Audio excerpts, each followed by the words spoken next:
Hello दोस्तों। आज की इस वीडियो में हम बात करेंगे बीपीएससी 69 के बारे में। क्योंकि अभी भी करीब 6 महीने का समय है, तो आपको इसमें सबसे पहले पीटी पढ़ना चाहिए कि मेंस करना चाहिए या फिर दोनों साथ में करना चाहिए। ठीक है, वो बातें करेंगे। साथ में बातें करेंगे कि कौन कौन सी किताबें आपको पढ़नी चाहिए जिससे आपकी तैयारी बेहतर हो। उसको बताने से पहले हमको थोड़ा सा 68 के पीटी वाले पेपर पर ध्यान देना चाहिए। उसमें जो प्रश्न पूछे गए थे उन प्रश्नों का तरीका क्या था।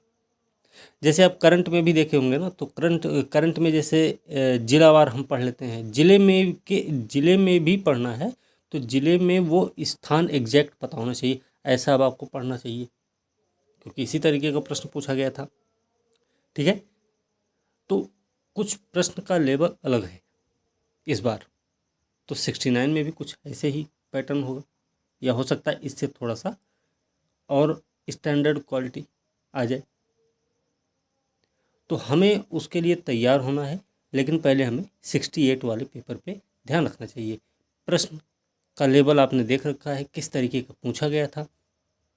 फैक्चुअल नहीं, कॉन्सेप्चुअल था, अवधारणा आधारित, जिसको बोलते हैं ना कॉन्सेप्ट बेस्ड था। तो उस तरीके का प्रश्न पूछा गया था। और जो प्रश्न पूछे गए थे, ज़्यादातर प्रश्न आपको एनसीईआरटी में मिल जाएंगे। एनसीईआरटी में, ठीक है। साइंस के प्रश्न आपको लूसेंट में भी मिलेंगे, ठीक है। लेकिन एनसीईआरटी एनसीईआरटी खास करके 9 से 12 तक की,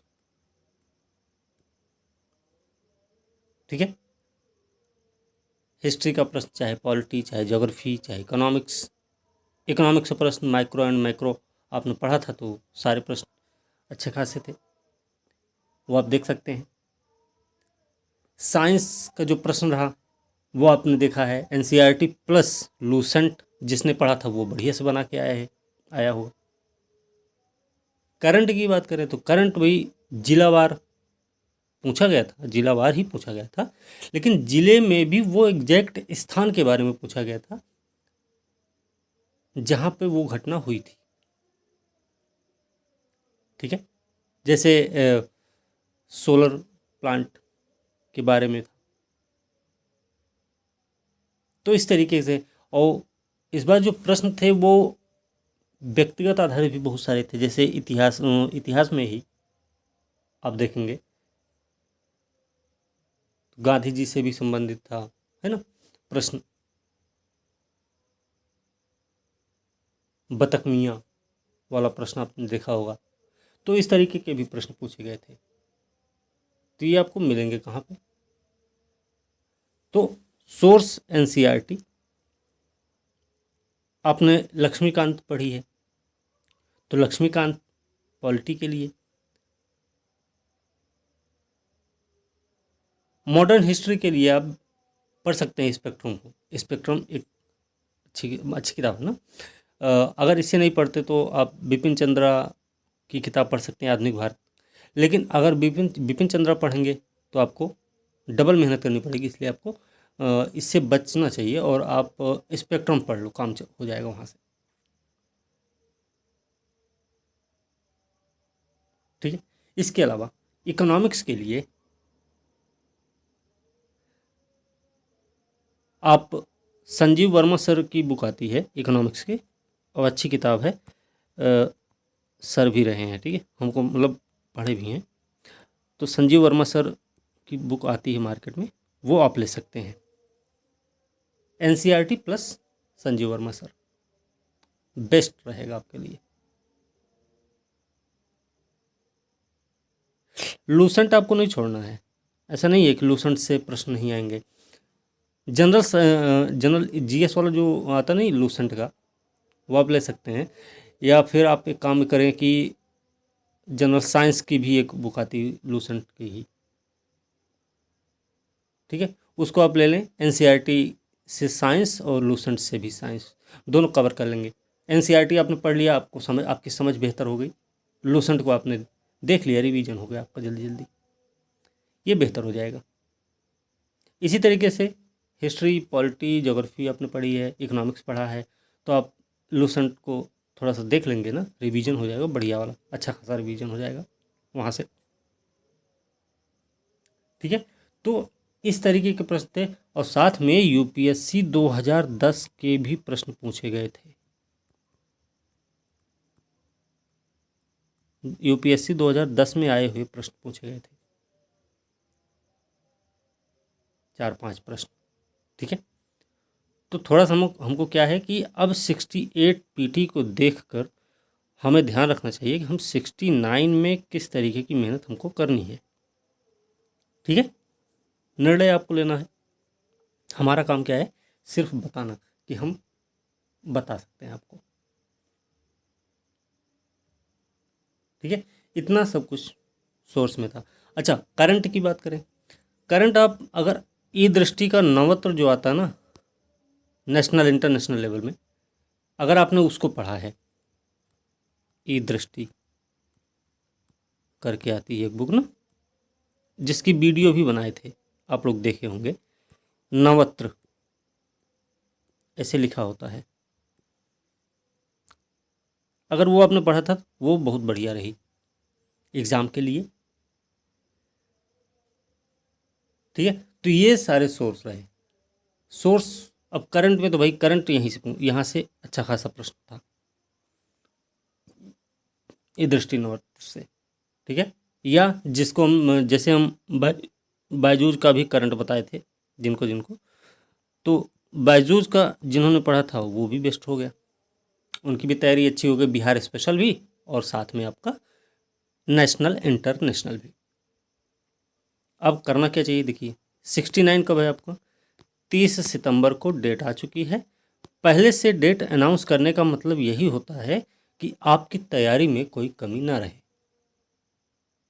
6 महीने का समय है आपके पास, मार्च चल रहा ना, मार्च अप्रैल मई जून जुलाई अगस्त सितंबर, अभी तो 7 महीने का लगभग समय हो गया। 7 महीने का समय है आपके पास टोटल। इस 7 महीने में आपको करना क्या चाहिए भाई, देखो 2 महीने में आप 5 पेपर, क्योंकि रिजल्ट आएगा अभी 68 का ही रिजल्ट आने के जो अनाउंसमेंट हुआ है मार्च 27 मार्च को, 12 मई से मेंस स्टार्ट होगा। कितना दिन बचा है आप गिन ले उसको। ऐसे ही 69 पीटी का जब रिजल्ट आएगा तो कितना टाइम रहेगा, आंकड़ा लगा ले। उतने ही दिन में आप 5 पेपर तैयार कैसे करेंगे, उसमें भी 3 निबंध लिखना है जिसमें आप नए नवेले होंगे। खुद के बारे में लिखना होता है तो आप 10 बार लिखते हैं, 10 बार गलतियां करते हैं, 10 पेज खराब करते हैं, तब तो आप लिख पाते हैं अपने बारे में। वो तो कोई टॉपिक होगा, उसके बारे में कितना बढ़िया लिख लेंगे एक बार में, या 65 दिन में, 70 दिन में। साथ में 2 जीएस का पेपर भी है, और जीएस के पेपर में उसका उसका भी पैटर्न दे दिया गया है, कैसे कैसे प्रश्न पूछे, पहला और चौथा अनिवार्य कर दिया गया है। लघुत्तरी टाइप में प्रश्न होगा, उसको भी तैयार करना अलग से ही है। तो बहुत सारी चीज़ें हैं। ठीक है, इतनी सारी चीज़ें आप 2 महीने में लग नहीं कर पाएंगे, सीधी सी बात है। क्योंकि आप अभी 7 महीना अगर पीटी को दे रहे हैं तो कम से कम 14 महीना आपको मेंस के लिए देना पड़ेगा, क्योंकि पीटी में तो सिर्फ एक ही पेपर है। इस तरीके से देखा जाए तो आपको 21 महीना चाहिए कम से कम, 1 × 5 7×5 = 35 महीना तक तो हो जाता है ना। तो आपको अभी हमारे हिसाब से पीटी को ध्यान में रखते रहिए, कोई दिक्कत नहीं है, लेकिन मेंस तैयार करते रहिए। मेंस के लिए क्या करना चाहिए, अभी से आप ईमानदारी से 2 प्रश्न रोज लिखो, 2 ही प्रश्न। ये 2 प्रश्न ना बहुत आसान नहीं है, याद रखना, इतना आसान नहीं है लिखना, ध्यान रखना। एक ही दिन में आप उत्तर लिखना नहीं सीखेंगे, 2 दिन, 4 दिन, 5 दिन, 1 हफ्ता, 10 दिन, 15 दिन लग जाएंगे आपको सही ट्रैक में आने, सही ट्रैक पर आने में। प्रश्न क्या पूछा गया, क्या बता रहे हैं, ट्रैक ही पूरा चेंज हो गया है। प्रश्न में पूछा गया विशेषता के बारे में आप बताएंगे आलोचना। ठीक है, कहा गया आलोचनात्मक समीक्षा करें तो आप बताएंगे उसकी समीक्षा। आपसे कहा जाएगा विवरण दीजिए तो आप कुछ और बताने लग जाएंगे। तो इस तरीके से 2 प्रश्न आपको लिखने चाहिए रोज। 2 प्रश्न लिखने से फ़ायदा क्या होगा? अरे भाई कुछ दिन 2 प्रश्न लिखिए, उसके बाद 3 करिए, 4 करिए, 5 करिए, आपके पास जैसा आपकी क्षमता जैसी हो आप उस हिसाब से करते रहिए। प्रश्न लिखने से फ़ायदा क्या होगा? और याद रखना, प्रैक्टिस ना समय लेता है, ये ध्यान रखना। जैसे जैसे समय बीतता जाएगा आपकी प्रैक्टिस जो होगी परफेक्ट होती जाएगी। तो प्रश्न लिखने से फ़ायदा क्या होगा? जो भी आप प्रश्न लिखेंगे उसमें जितने भी फैक्ट्स होंगे या जो कॉन्सेप्ट बेस्ड, क्योंकि उत्तर तो आपको 400 वर्ड में लिखना है, तो आप कॉन्सेप्ट बेस्ड ही उत्तर लिखेंगे तो आपको अच्छा खासा तैयार भी रहेगा, नॉलेज हो जाएगी। उससे रिलेटेड अगर आप कोई पीटी में प्रश्न पूछा जाएगा तो आपसे वो छूट नहीं सकता। इसका बेनिफिट समझ गए कि भाई मेंस भी तैयार हो रहा है, साथ में पीटी भी तैयार हो रहा है। ये आपका सबसे बड़ा बेनिफिट है। और हाथ अच्छे से चलने लगेगा, दिमाग दौड़ने लगेगा। ठीक है, ठीक है। तो ये सारी चीज़ें अब हम बात करें तो आपको करना क्या चाहिए 69 के लिए। 69 के लिए आपको क्या क्या करना चाहिए? देखिए,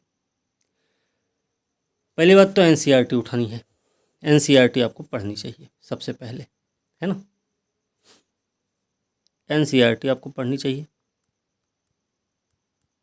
एनसीईआरटी कब से कब तक की? तो हम कहेंगे 6 से 12 तक की। फिर बोलेंगे आप अभी तो 9 से 12 कह रहे थे, अब 6 से 12 काहे हो गए? देखो क्या है ना, 6 से 8 तक का जब पढ़ेंगे तो उसको सिर्फ पढ़ना है, समझ के चलना है। लेकिन जब 9 से 12 तक की पढ़ेंगे तो उसमें आपको अच्छा खासा बेनिफिट मिलेगा और लिखने के लिए कंटेंट्स मिल जाएंगे बढ़िया। इसको पढ़ने का भी तरीका बता देते हैं। जो चैप्टर आप पढ़ते हैं ना, चैप्टर के पीछे जो क्वेश्चंस दिए रहते हैं उनको लिखते रहने से आपका एनसीईआरटी जो है ना बढ़िया कवर होता है। ध्यान रखना, एनसीईआरटी एक ऐसा ऐसा किताब है कि जिसको जितने भी बार पढ़ेंगे उतनी बार नया शब्द आपको 2-4 मिलेगा ही मिलेगा। एनसीईआरटी में आपको क्या क्या और मिलता है? की पॉइंट्स, समझते हैं ना की पॉइंट्स क्या होते हैं? की पॉइंट्स आपको मिलते हैं स्वतंत्रता, समानता, बंधुत्व, क्या होता है ये, ऐसे शब्द आपको मिलते हैं। इन सब शब्दों के बारे में आपको पता रहेगा बढ़िया से। लोकतंत्र क्या है, गणराज्य क्या होता है, गणतांत्रिक व्यवस्था क्या होती है, संसदीय प्रणाली क्या होती है, अधिकार क्या होते हैं, ये सारी चीज़ें, ये की पॉइंट्स हैं। एनसीईआरटी का ये बेनिफिट है। एनसीईआरटी में क्या होता है भाई, देखो तस्वीरें बनी रहती, कोई भी चैप्टर आप देखेंगे ना पहले कहानी दी रहेगी, बताई रहेगी, उसके बाद चैप्टर की शुरुआत होती है। चैप्टर की शुरुआत भी होती है तो समझाने के तरीके से आपका दिमाग खुलेगा, समझ बेहतर होगी आपकी। ठीक है, और अगर आपको समझाना आ जाएगा तो आप लिख भी लेंगे बढ़िया से। ये बेनिफिट है आपका। एनसीईआरटी के साथ में क्या करना चाहिए और भी आप देखेंगे, न्यूज़पेपर।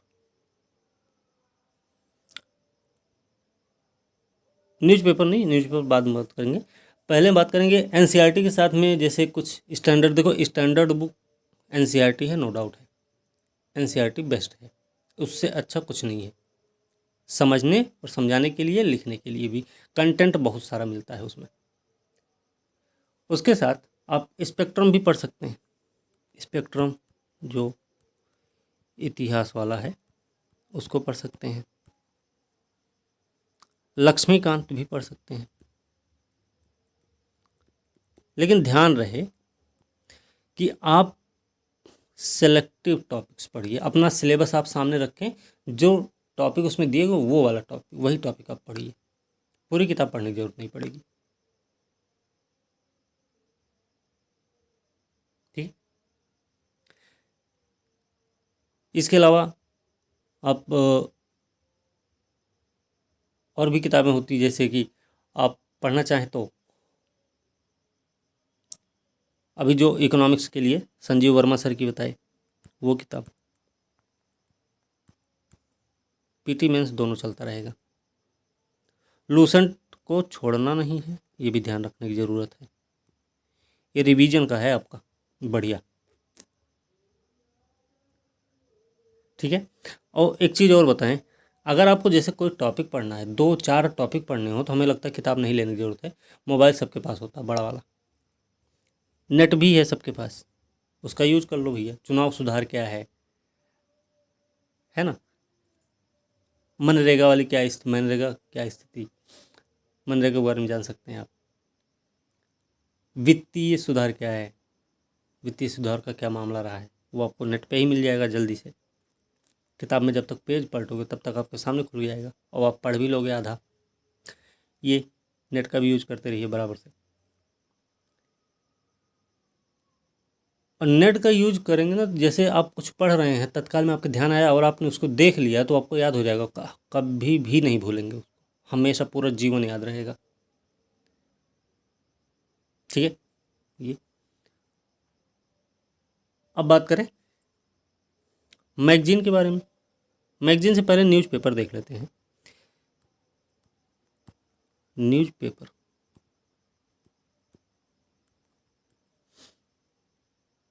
न्यूज़पेपर कोई भी है, उसमें बहुत सारी घटनाएं होती रहती हैं, रोज़ का रोज़ आपको मिलता रहेगा कंटेंट, कंटेंट आप देखते रहेंगे उसमें। ठीक है। क्योंकि आप जब मैगजीन पढ़ते हैं ना, एकाएक रटने वाला काम करते हैं, तो वो थोड़ा सा सही नहीं होता और जल्दी याद भी नहीं होता। लेकिन जब आप पहले से ही धीरे धीरे धीरे धीरे धीरे धीरे पढ़ते रहते हैं ना, तो आपको याद भी होता है, और जब मैगजीन उठाते हैं एक बार, तो आपको आसानी से वो याद ही हो जाता है, और आप समझ जाते हैं कि क्या बात है। ठीक है। उसके अलावा मैगजीन भी आपको पढ़नी चाहिए। मैगजीन, मैगजीन भी पढ़नी चाहिए। ये प्लस पॉइंट है मैगजीन आपका, रिवीजन, अच्छा खासा रिवीजन के लिए। ठीक है। ये सारी चीज़ें आपको करनी चाहिए। अब इसके मुख्य सोर्स के बारे में बात कर लें कि आपको किताबें कौन कौन सी पढ़नी चाहिए। एनसीईआरटी आपको पढ़नी है, उसको छोड़ना ही नहीं है। सॉरी, एनसीईआरटी आपको पढ़नी है,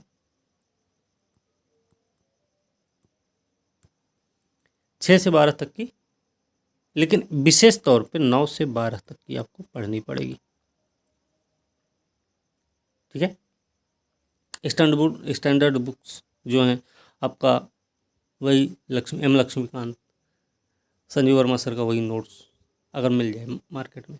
नहीं अगर मिलता है तो एनआईओएस का एक इकोनॉमिक्स बुक आता है, एनआईओएस का बढ़िया बुक है वो, एनआईओएस। इसी का इकोनॉमिक्स भी आता है, इसी का आप ज्योग्राफी भी ले सकते हैं, इसी का आप एनवायरनमेंट भी पढ़ सकते हैं, इसी का आर्ट एंड कल्चर भी पढ़ सकते हैं, इसी की पॉलिटी भी पढ़ सकते हैं। बहुत तगड़ी किताब है, भयंकर टाइप की, बहुत बढ़िया है। अगर पढ़ लेंगे ना तो जीवन में कभी भूलेंगे नहीं। ठीक है। ये आपका हो जाए। करंट के लिए क्या करें भाई, करंट के लिए तो आप पेपर और मैगजीन करेंगे। पेपर में भी थोड़ा ध्यान रखना है, न्यूज़पेपर में जो न्यूज़पेपर आपका है ना, देखो क्या है कि हिंदुस्तान मिल जाए, हिंदुस्तान हिंदी मीडियम के लिए हिंदुस्तान मिल जाए, जनसत्ता मिल जाए, जनसत्ता मिल जाए, या फिर राष्ट्रीय संस्करण भी आता है दैनिक जागरण का, वो आप पढ़ सकते हैं। इनमें से कोई भी एक पेपर उठा के पढ़ सकते हैं आप, हिंदी मीडियम के लिए। इंग्लिश वालों के पास बहुत सारा है, नवभारत टाइम्स है ना, द हिंदू है, तो आप कोई भी पढ़ सकते हैं भाई। तो न्यूज़पेपर के लिए न्यूज़पेपर हो गया। मैगजीन की बात कर लें, जो मैगजीन होगी आप ई दृष्टि पढ़ लीजिए। ई दृष्टि जिसको खरीद के पढ़ने की आदत है किताब में, सॉरी नवत्र वाली, वो आप ले लें। अगर जैसे जो मोबाइल से ही पढ़ सकते हैं वो बायजूज वाला करंट यूज करें, बेस्ट कंटेंट है। इंटरनेशनल नेशनल भी देख सकते हैं इसमें, बिहार स्पेशल भी मिल जाता है यहीं पे, पीडीएफ डाउनलोड हो जाती है। पीडीएफ हमने बहुत शेयर भी किया है, वो हम करते ही रहते हैं, वो आप पढ़ सकते हैं। बहुत बढ़िया कंटेंट, बहुत अच्छा खासा है इसमें, ठीक है। और देखो जब पेपर हुआ था ना 67 का, पहली बार जब लीक हुआ था पेपर, तब बोले थे, तब ऐसा हुआ था कि भाई जीएस वाले में रीजनिंग भी थोड़ा बहुत रहेगा, तो रीजनिंग भी 67 में नहीं, 68 में ही लागू हुआ। तो रीजनिंग मैथ नॉर्मल थे, बहुत ज़्यादा कठिन नहीं थे, और जिसमें जो अटक जाते हैं ना तो उसमें अटके ही रहते हैं, वो सॉल्व नहीं होते, फिर ध्यान रखना। इसके अलावा आप चाहें तो एनसीईआरटी जो सार वाली बुक आती है, लाल कवर में होती नहीं एक, एनसीईआरटी सार, वो भी आप पढ़ सकते हैं। और लूसेंट का पीछा नहीं छोड़ना है, आपको अच्छे से करते रहना है। ये पूरा का पूरा आपका कंटेंट है जो आप पढ़ के बीपीएससी 68 आपका सही नहीं हुआ, लेकिन 69 आप अपना अच्छा कर सकते हैं, ठीक है। तो ये सारी चीज़ें हैं इसमें। उम्मीद ये करते हैं कि आप लोग समझ गए होंगे क्या क्या चीज़ें आपको पढ़नी चाहिए। निबंध के लिए एक चीज़, लास्ट टाइम निबंध भाई वो छूट गया। निबंध के लिए आपको क्या करना चाहिए, देखो क्या है ना कि 3 टॉपिक यूपीएससी में अभी तक 3 जो इससे पूछे 3 खंड में, वो साहित्य एक होता है, एक सामाजिक मुद्दा होता है, एक होता है आपका दर्शन आधारित। तो हो सकता है इस बेस पे रहे। आप पेपर पढ़ रहे हैं ना, पेपर में बहुत सारा मैटर मिलता है, एडिटोरियल वाला भी एक पोर्शन होता है उसमें, उसको पढ़ें। वहाँ से आपको निबंध के लिए और मेंस क्वेश्चंस आंसर, मतलब मेंस के आंसर के लिए आपको अच्छा खासा वहाँ से मिल जाया करेगा, वो आप पढ़ें। या फिर कुरुक्षेत्र योजना मैगजीन आती है, उसको पढ़ें।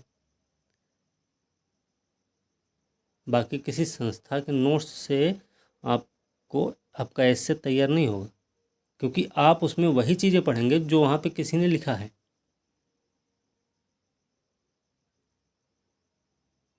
ठीक है। तो ये सोर्स आप यूज कर सकते हैं, ठीक है। तो बस यही इतना बताना था, और उम्मीद करते हैं समझ गए होंगे, और जो नहीं समझे हैं वो भी थोड़ा आगे जाके समझेंगे, लेकिन उनको भी समझ में आ जाएगा, ठीक है।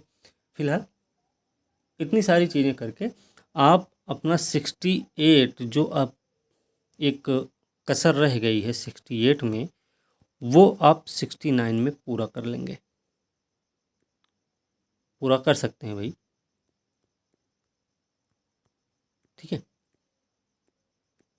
इससे बाहर नहीं, इतना करके आप अपना 69 बढ़िया कर लेंगे, कोई डाउट भी नहीं रहेगा। पेपर दे के आएंगे, मेंस की तैयारी में लगेंगे, अच्छे से लग जाएंगे। और तब तक जब तक आप पीटी देंगे ना, पीटी जब तक आप देने, मतलब एग्ज़ाम जब तक होगा, तब तक आपकी मेंस की भी तैयारी अच्छी खासी हो जाएगी, तो आप आराम से तैयारी करेंगे मेंस की, ज़्यादा भाग दौड़ नहीं रहेगी, ठीक है। तो फिलहाल आज की वीडियो यहीं पे समाप्त करेंगे, अगली वीडियो के साथ मिलते हैं, तब तक के लिए धन्यवाद।